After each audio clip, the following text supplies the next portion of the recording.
Hello and welcome to Mastering Microsoft Excel video series. This is video number 41 where we're going to talk about how to use the column function inside the VLOOKUP if you have to do a lot of VLOOKUP from a table.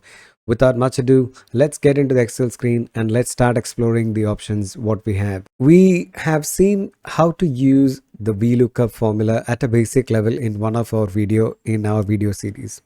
Many of you who are watching this video would have been already using the VLOOKUP. Let me give you a situation. Once you complete writing the VLOOKUP where you're extracting columns of data from one table to another table, after you complete writing the formula, what happens if somebody inserts a column in between your master data? Whether your formula will still work in the same way? The answer is no. If you have written the column numbers of your VLOOKUP hard-coded, that means you've directly keyed in the numbers manually, then absolutely whatever data is available in the master data in that particular column number is going to be given to you. Whether it's the required one or not required one, it doesn't look for the accuracy. Now that is where the column function comes into help for you to simplify your VLOOKUP writing when you have to extract a lot of columns from one master data without changing anything inside the first formula. You just need to copy paste across and it happens automatically. All right, so let's go ahead and check it out how this can be done inside the Excel with much ease. I'm so excited to look at it. Let's go ahead. So this is the Excel file I'm going to use for this particular video. Let's try to understand this file, what we got here. The first sheet 1 contains the master data from where we are going to extract the values using the lookup formula. The common column between the tables is the PO number. So we need to extract the details of each of these PO number from this particular master data. And the preliminary checks, we are checking the common column of the master data is in the leftmost side, so I don't have to worry. All the things which are on the right side can be extracted from it. So let's go ahead and start writing the formula. So we're going to write for the salesperson to demonstrate the basic usage of the lookup function. So I'm going to go ahead and select the value for which I want to take the salesperson details. This is the PO number I want to search. Where do you want to search? I want to search in this master data. So I'm going to select the master data, make it constant by pressing the F4 key, comma, which column to extract. The salesperson details are available in the second column. So I'm typing 2, comma, and I'm looking for the exact match of the PO number. So I'm going to use false. So I'm going to close the braces, hit the enter. We got the answer. So I'm going to just double click to populate these values for the rest of the PO numbers. Wherever I got error, it is pretty straightforward that these PO numbers are not existing in the master data. Now, the issue what I was talking about in the initial video or the one which you watched just before this. When I insert a column right now inside my master data, so now there are 3 columns inserted. So ideally now the salesperson column is not the second column, it's almost the 5th column. So if you check here, this is the problem I was talking about. So I don't have the control over the value which I want to extract if I have hard-coded the column number like what we have done right now, just typing 2. So whatever is there in the second column of the master data is being extracted and given to me. Now, how do I resolve this problem? There are many ways to resolve it, but it all depends on what you are trying to extract from your master and where is that data present, the way they are present. All these are going to decide your approach. So let me press Ctrl Z to get it back again. So I'm going to delete these values. So when I said there are a few things you have to check before you decide your approach. So there are multiple ways of getting this done. I told you already, there's the easiest way, there are complicated way. All these are decided based on the structure of my master, the structure of the report where I'm writing the formula. So let's go ahead and check out here. If you see here, in the commonality between the sheet 1 and sheet 2, the report which I am trying to prepare, okay, look at the order in which the column headers are. look at the order in which the column headers are, okay? PO number, salesperson, product category, territory, unit supply, bill amount. It's the same order, which is exactly what I have in my master as well. It's the same order. So, and the next thing is, even the value which I want to extract, like salesperson, product category, they are also present next to each other. So there is no column which I'm missing here. So they are present next to each other. Okay. So if I have a situation like this, the column which I want to extract are very next to each other.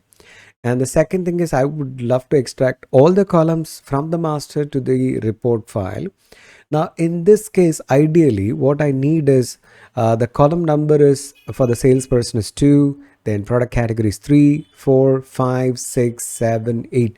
So I just need the column numbers to get incremented by 1 sequentially.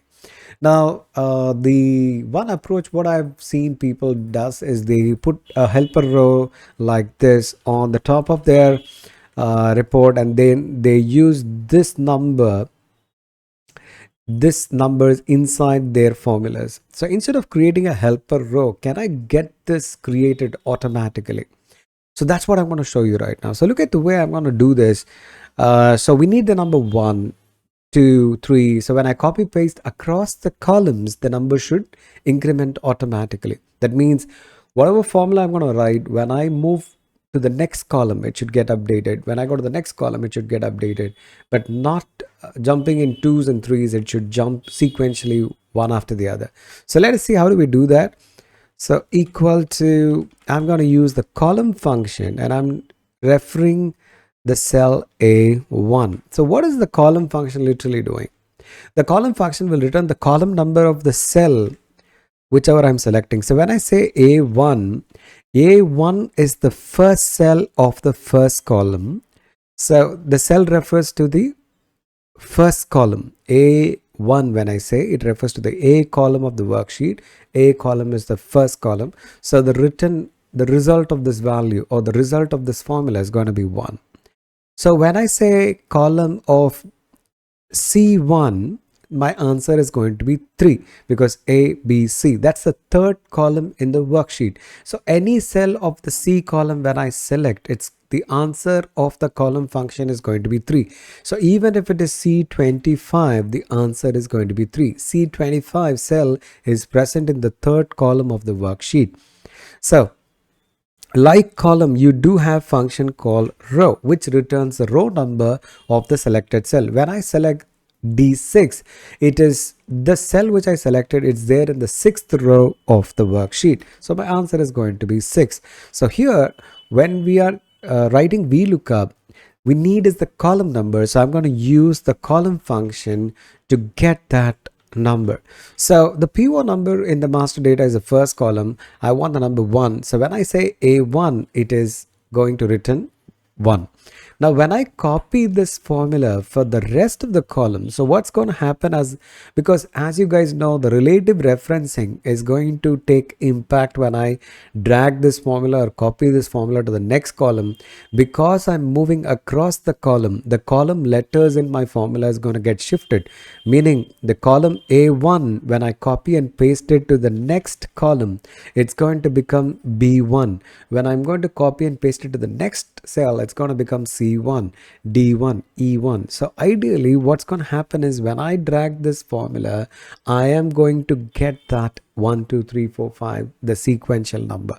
And this is what I'm going to introduce inside my VLOOKUP, so that I don't have to worry about changing the formulas inside. So I'm going to mix the relative reference, mixed reference, absolute reference, all these 3 types of references along with the VLOOKUP and the column function to get this magic happening. So let's go ahead and do this. I'm going to remove this extra row what we have on the top. Let's go ahead and write the formula. Equal to VLOOKUP. I'm going to select the PO number, and remember, we are going to copy this formula across the row, across the column. So we need to deal with the dollar symbols. So B2 refers to my PO number. The rest of the PO numbers are available in the B3, B4. So B is constant. I'm going to keep B constant. So $B2, come on. in which table I have to search this P1 number. I have to search it in the sheet 1. So I'm going to select my entire table. Once I select, I don't want my table to get shifted when I copy paste vertically and horizontally. I want to make it absolute reference, comma.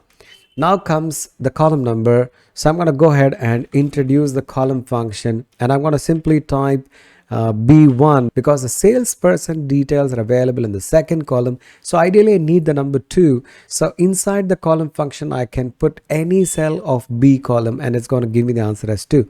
So B column, so the B1, I'm not going to disturb anything on that. I'm not going to fix anything in that. So I'm going to keep it as it is. In case if you want to have a dollar sign, you can freeze the 1, but it's still going to work irrespective of whatever the numbers are going to be there. Now, once the column of B1 is completed, I'm closing the column function, comma, the last input is the false to get the exact match of the value which we are looking for. So let me show you the formula what I've written by zooming. So watch it. The first one is nothing but the P1 number which I want to search in the master. The next one is my master table which I've selected and made it absolute reference. And the column of B1 is just to get the number 2 because the salesperson is available in the second column of the master. To get the number 2, I've used the column of B1. False is as usual to get the exact match of the P1 number. And so in case if you want to make sure that this 1 you want to keep it constant, you can put $sign $1, but never you have to worry about it. Now all I have to do is simply double click and the job is done. Copy and paste it for the rest of the columns. All I'm going to do, copy paste special. I'm going to have formulas to be copy pasted, and when I do it, all the values are extracted without any problem. Wherever I got error, it's already understood that those P1 numbers are not available in the master, and that's why you're getting error. But what I want to check right now is the same problem what we were discussing before, that if somebody inserts a column in between the data, will my formula gets disturbed? Yes or no? Let's go ahead and find it. So I'm going to go here and try to insert a few columns in between my data. Is it going to get disturbed? Absolutely yes, it's going to get disturbed. Why? Because when you wrote the formula, this B1 is something which we hard coded it. Instead of hard coding it, if we take it from the master, then the changes what happens in the master will also be considered here. So what I'm going to do is I'm going to press Ctrl Z to roll back. So we're going to go back to the formula what we wrote. Now this B1, instead of me typing it, I want to take it from the master data containing file or the sheet. I'm going to select the B1 cell of that particular file and that particular sheet, so that any impact happens on this table is going to take care of the things over my formula side also. So I've selected that. I'm going to hit enter. I'm going to copy paste it again, select the rest, paste special, formulas. All right, everything remains the same. So as you can see right now, let me show you that. So everything is beautifully there in place. Now let's go ahead and do that change what I'm trying to do. Let's try to insert some columns in between the table, and I'm going to check whether my formula is disturbed by any way. Absolutely no. And that's the power of the column function. All right, so if you don't want to count the column, then you want to get that done automatically, then you can go ahead and use the column function.